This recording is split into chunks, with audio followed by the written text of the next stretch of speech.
Assalamualaikum warahmatullahi wabarakatuh. Kami dari Universitas Sultan Ageng Tirtayasa, jurusan S1 Akuntansi dengan mata kuliah Standar Akuntansi akan memaparkan PSAK 2 dengan judul Laporan Arus Kas yang beranggotakan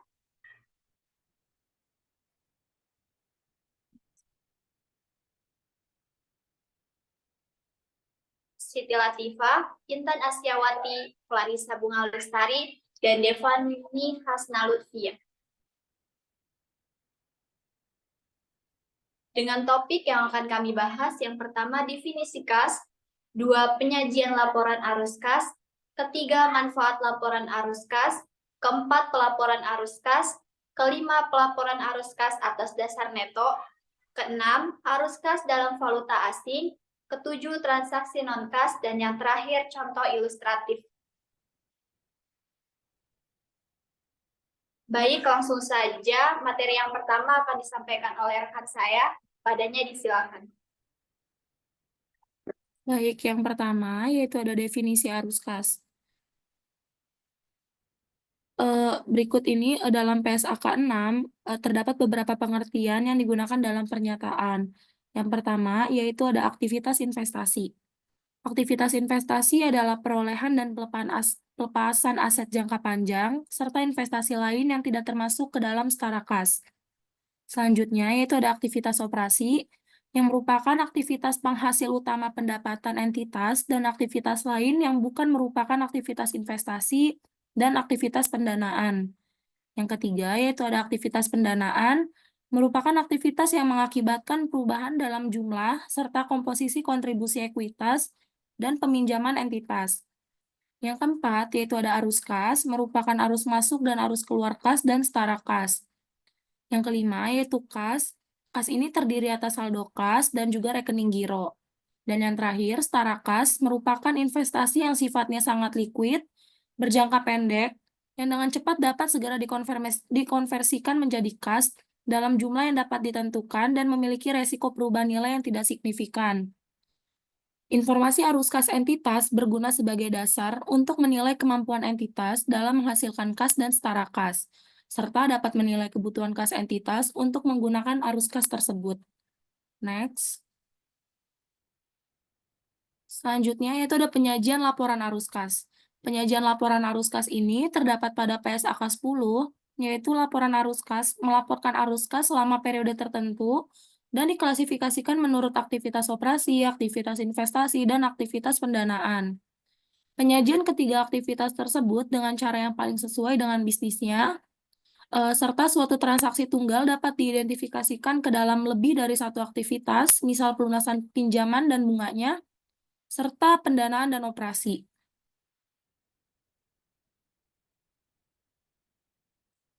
Selanjutnya, yaitu ada manfaat laporan arus kas.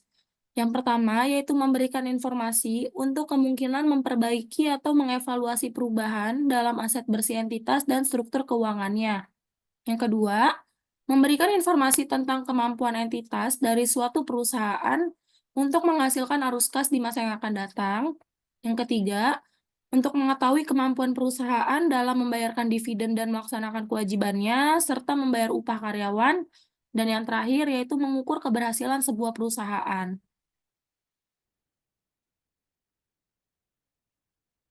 Selanjutnya, yaitu ada pelaporan arus kas. Pelaporan arus kas ini yang pertama, pelaporan arus kas dari aktivitas operasi. Berdasarkan PSAK 18, entitas ini melaporkan arus kas dari aktivitas operasi dengan menggunakan salah satu dari metode berikut. Nah, untuk metodenya yang pertama yaitu ada metode langsung. Metode langsung ini, dengan metode ini kelompok utama dari penerimaan kas bruto dan pembayaran kas bruto ini diungkapkan. Dan yang kedua yaitu metode tidak langsung. Dengan menggunakan metode ini, laba atau rugi disesuaikan dengan mengoreksi pengaruh transaksi yang bersifat non-kas, penangguhan, atau akrual dari penerimaan atau pembayaran kas untuk operasi di masa lalu atau masa depan, dan pos penghasilan atau beban yang berhubungan dengan arus kas investasi atau pendanaan. Selanjutnya yaitu pelaporan arus kas dari aktivitas investasi dan pendanaan.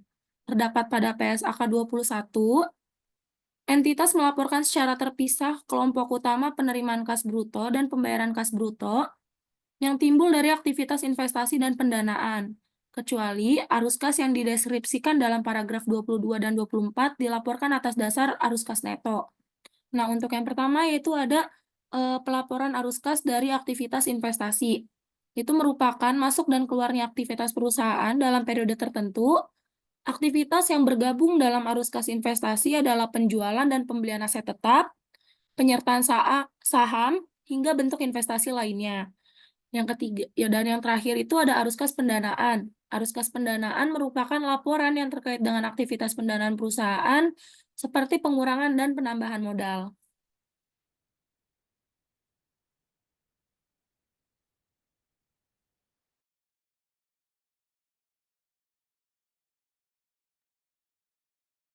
Selanjutnya ada pelaporan arus kas atas dasar neto. Arus kas yang timbul dari aktivitas operasi, investasi, dan pendanaan berikut ini dapat dilaporkan atas dasar arus kas neto. Yang pertama, penerimaan dan pembayaran kas untuk kepentingan pelanggan jika arus kas tersebut lebih mencerminkan aktivitas pelanggan daripada aktivitas entitas. Dan yang kedua, penerimaan dan pembayaran kas untuk pos-pos dengan perputaran cepat, jumlah yang besar, dan jangka waktu singkat. Next. Adapun arus kas yang timbul dari aktivitas lembaga keuangan. Berikut ini dapat dilaporkan atas dasar arus kas neto. Yang pertama, penerimaan dan pembayaran kas sehubungan dengan penerimaan dan pelunasan deposito berjangka dengan jatuh tempo yang tetap.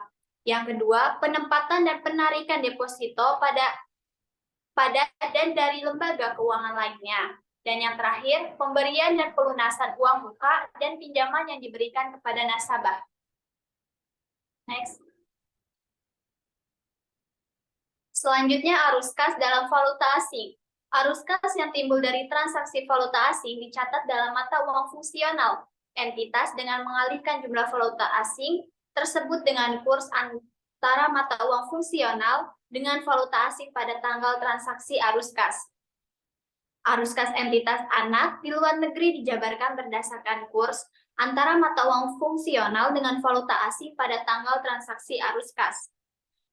Adapun bunga dan dividen, arus kas dari bunga dan dividen yang diterima dan dibayarkan masing-masing diungkapkan secara terpisah, masing-masing diklasifikasikan secara konsisten agar antar periode sebagai aktivitas operasi, investasi, atau pendanaan. Next. Selanjutnya, transaksi non-kas. Transaksi yang dimana investasi dan pendanaan yang tidak mensyaratkan penggunaan kas atau setara kas dikeluarkan dari laporan arus kas. Transaksi tersebut diungkapkan pada bagian lain dalam laporan keuangan sedemikian rupa sehingga dapat menyediakan seluruh informasi yang relevan mengenai aktivitas investasi dan pendanaan tersebut. Next. Selanjutnya ada contoh ilustratif, yang dimana laporan arus kas untuk entitas bukan lembaga keuangan. Semua saham entitas anak diperoleh dengan harga 590. Nilai wajar aset yang diperoleh dan liabilitas diasumsikan sebagai berikut. Yang pertama, persediaan dengan harga 100, piutang usaha dengan harga 100, kas dengan harga 40, aset tetap dengan harga 650, utang usaha dengan harga 100, dan yang terakhir utang jangka panjang dengan harga 200. Baik, selanjutnya itu ada informasi tambahan mengenai penyusunan laporan arus kas. Yang pertama, Rp250 diperoleh dari penerbitan modal saham dan Rp250 diperoleh dari pinjaman jangka panjang. Lalu beban bunga sebesar Rp400 dan telah dibayar sebesar Rp170 selama periode tersebut. Lalu Rp100 yang merupakan beban bunga periode sebelumnya juga dibayar selama periode tersebut. Dividen yang dibayarkan yaitu sebesar Rp1.200. Lalu ada liabilitas pajak pada awal dan akhir periode masing-masing sebesar Rp400 dan Rp1.000 selama periode disisihkan sebesar Rp200 untuk tambahan pajak. Pajak yang terutang dari dividen yang diterima berjumlah sebesar Rp100. Lalu, selama periode tersebut, entitas memperoleh aset tetap dengan harga Rp1.250. Rp900 diperoleh dengan sewa.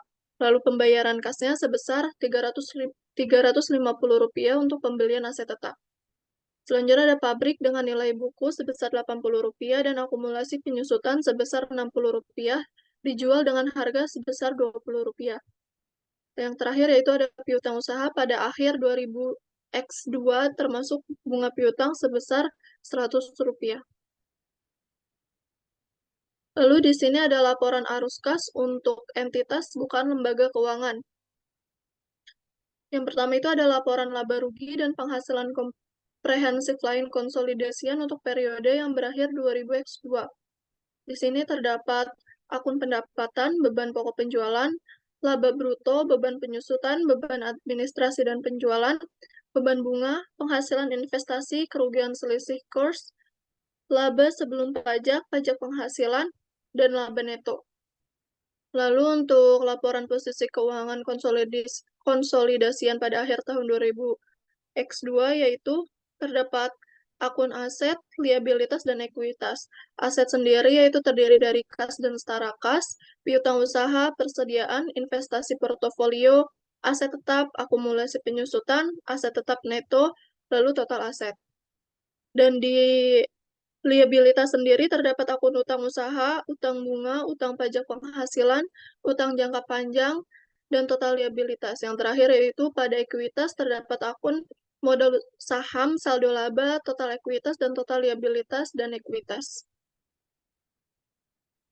Lalu di sini terdapat laporan arus kas yang dibagi menjadi dua, yang sebelah kiri yaitu metode langsung dan yang sebelah kanan menggunakan metode tidak langsung.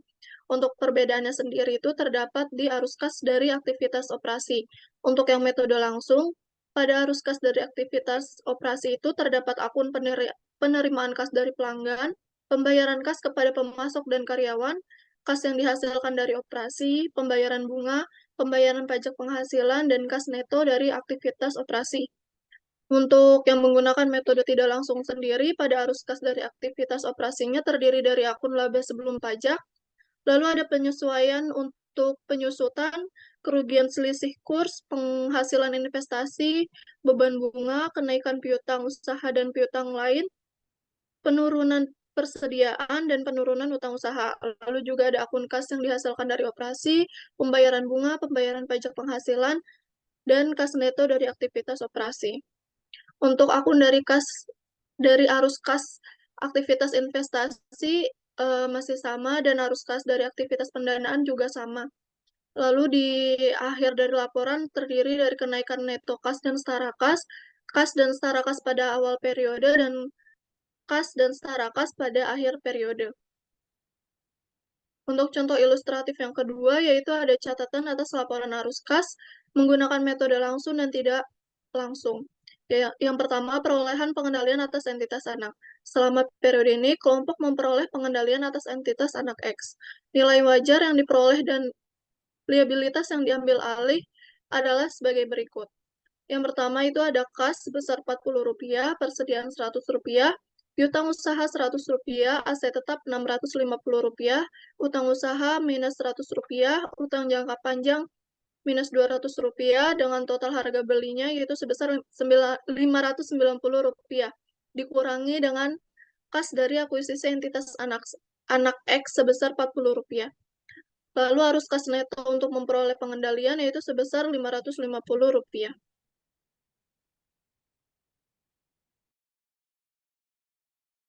Kemudian selanjutnya ada aset tetap, yang dimana selama periode ini, kelompok memperoleh aset tetap dengan nilai gabungan sebesar 1.250, yang dimana 900 ini diperoleh melalui saya pembiayaan. Pembayaran kas sebesar 350 digunakan untuk membeli aset tetap. Kemudian ada kas dan setara kas. Kas dan setara kas terdiri dari kas dan saldo bank, serta investasi dalam instrumen pasar uang. Kas dan setara kas dalam laporan arus kas ini meliputi jumlah-jumlah dalam laporan posisi keuangan berikut ini. Next.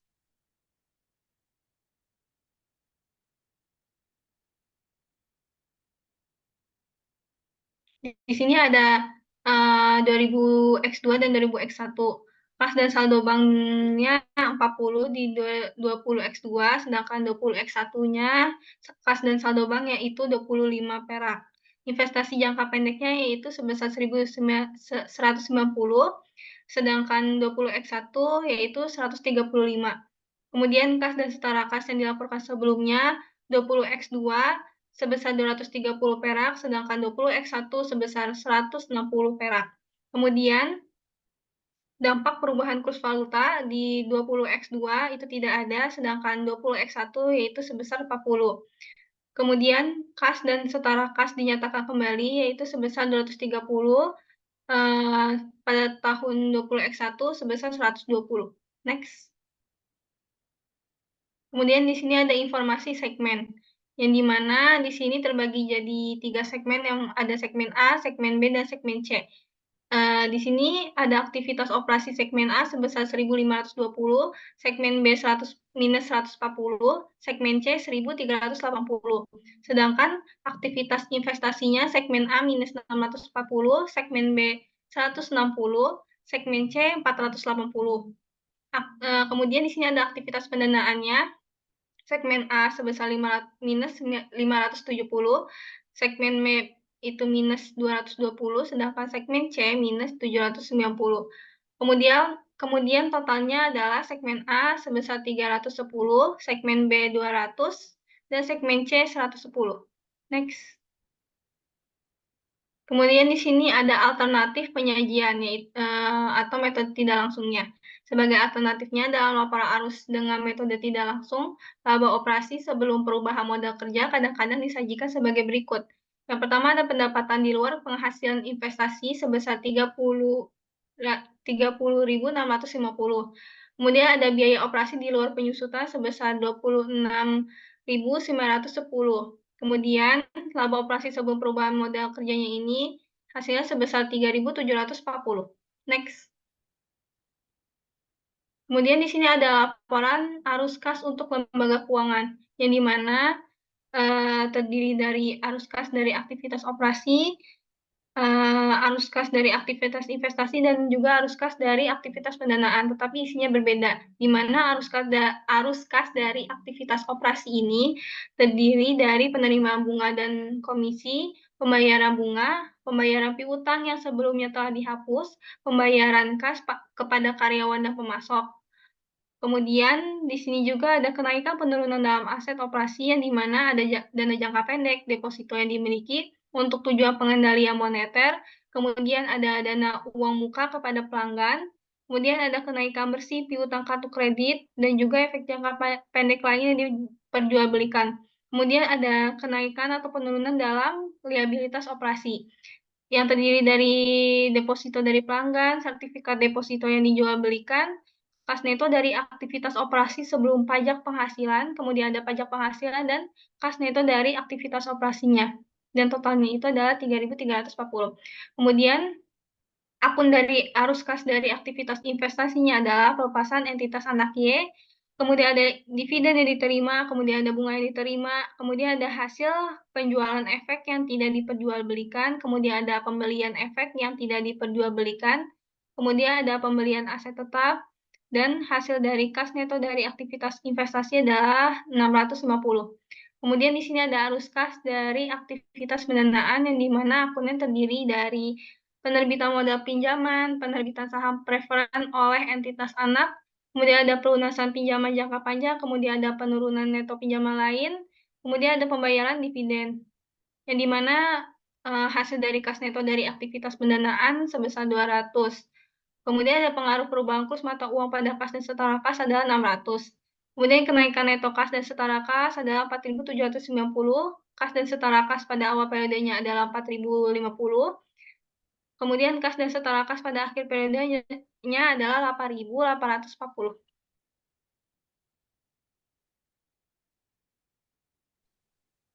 Baik, mungkin itu saja materi yang bisa kami sampaikan. Kurang lebihnya mohon maaf. Wassalamualaikum warahmatullahi wabarakatuh.